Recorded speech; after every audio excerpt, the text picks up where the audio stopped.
Hi everyone, what's up? AB Scott, this is your boy Abbas. Welcome to the family, welcome to AB React.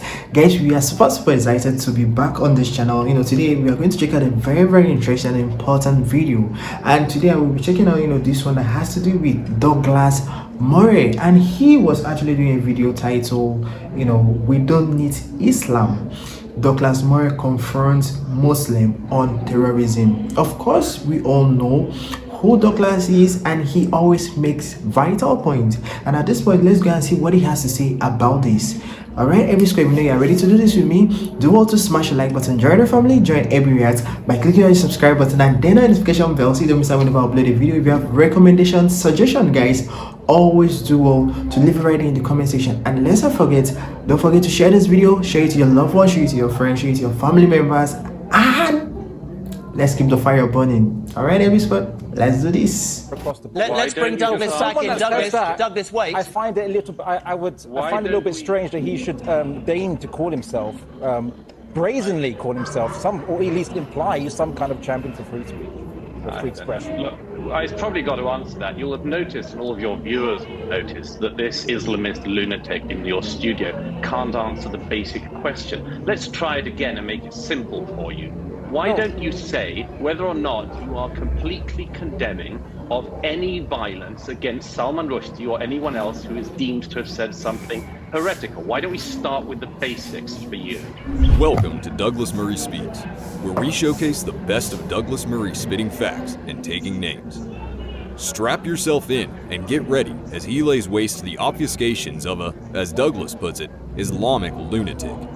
Watch Douglas pursue him mercilessly as he attempts to downplay and dodge the issue of the horrific attack on Salman Rushdie in August of 2022, in which Rushdie was stabbed no fewer than 15 times by a deranged Islamic extremist with links to the Iranian regime.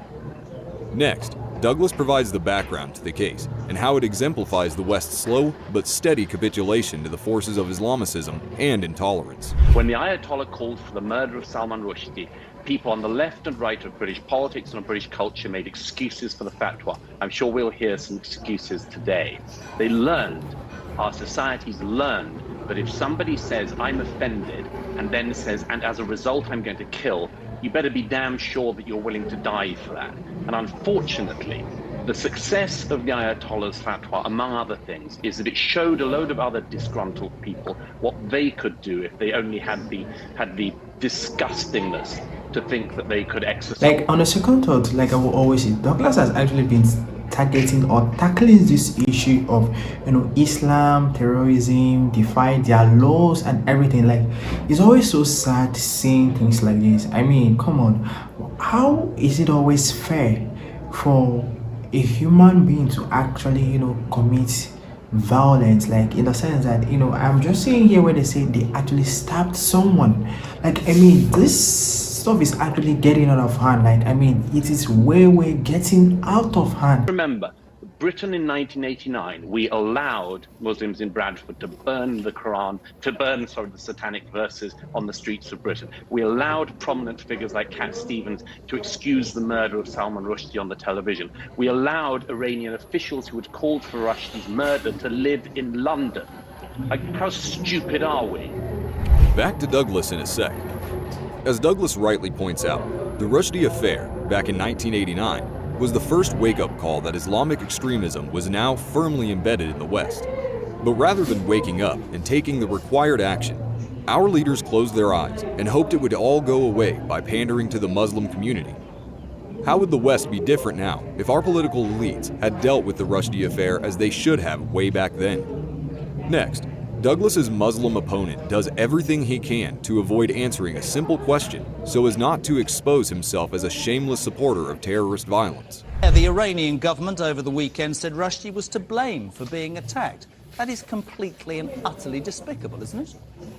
Well, firstly, I find it rather strange that Douglas Murray, who's had a history of advocating for restrictions on Muslim speakers at universities, But you can answer my question. Do you think it's despicable that the Iranian government have said that he took it on himself? He was stabbed in broad daylight. Do you find that despicable? But if I may, he deigns to say he's a champion for free speech, so to speak, but yet his organisation argued for restrictions on platforms for Muslim speakers going to universities.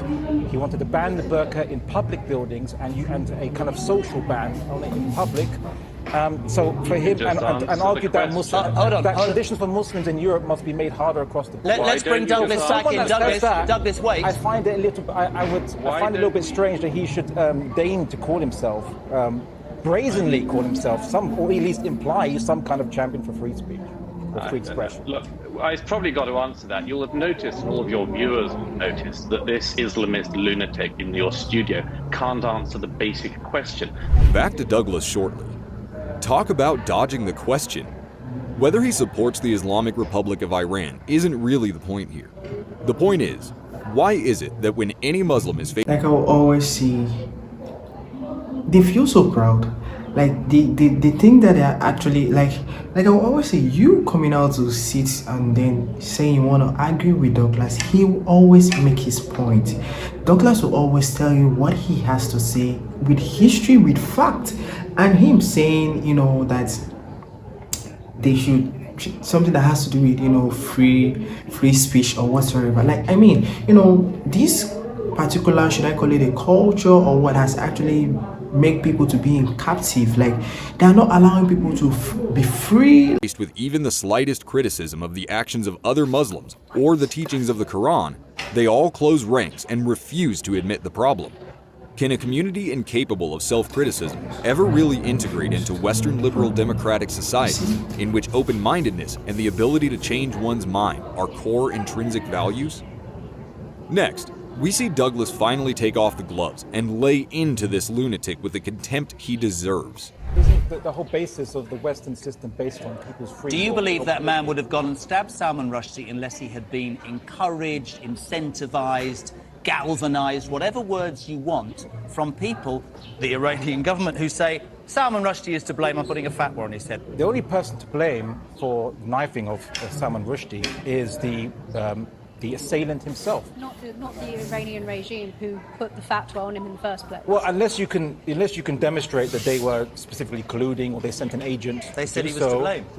He was in communication with the Iranian Revolutionary Guard. That's their opinion, right? But I'm only here to talk about, if you're asking me who's to blame, I say the assailant, much like Douglas Murray said that the Christchurch killer, the one who massacred the Muslims in the mosque, but only the killer was to blame, not those who radicalized him into viewing Muslims as a threat to the West. What you'll find is that if somebody put millions of dollars on someone's head, yours for instance, or mine, and somebody then attacked us, you would think that the person who had put millions of dollars on our head would bear some responsibility. But because you're such a dishonest weasel, you're not even willing to do that. You're not even willing to do the basic thing of condemning the attack. Sticks and stones, Douglas Murray, sticks and stones. Why don't we You need to demonstrate that the person was motivated by the reward. We'll be returning to Douglas shortly.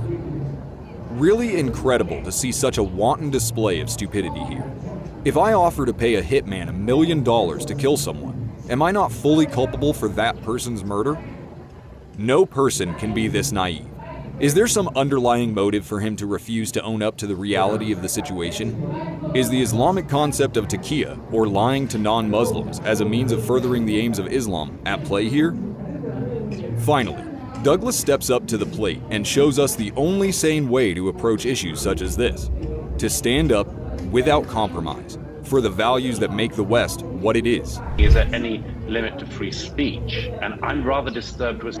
Seriously, it's time people stand up.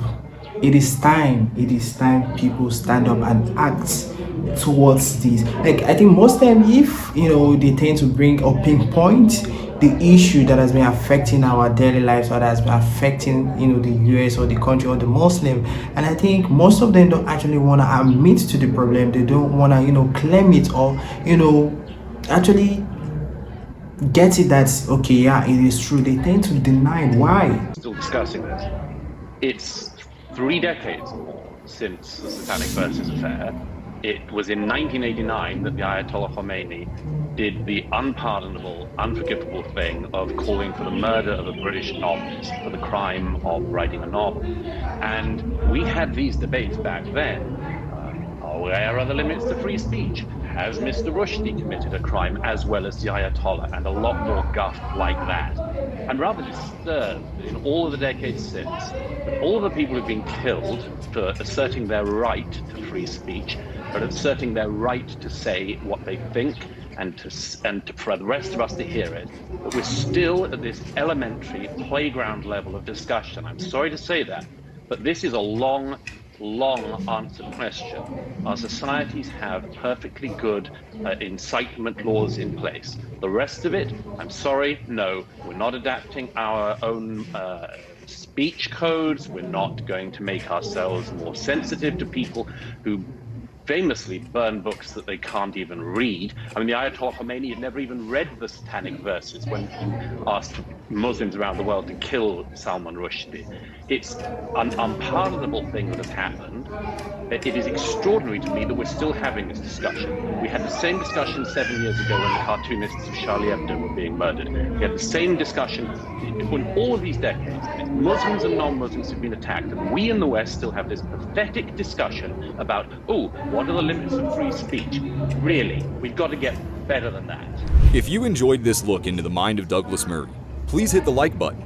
Give us your thoughts on the issues discussed in this video in the comments. Alright, episode, that was another interesting one from Douglas Murray, and I hope you had fun watching that video. And if you really had fun watching the video, or if this video interests you, do well to smash the like button, join our family, join AB React by clicking on your subscribe button and then our notification bell so you don't miss out whenever I upload a video. We have recommendation, suggestion, guys. Always do well to leave it right there in the comment section. At this point, guys, I have to say goodbye and see you in my next video, and stay safe. I love you all and God bless you. Bye, guys.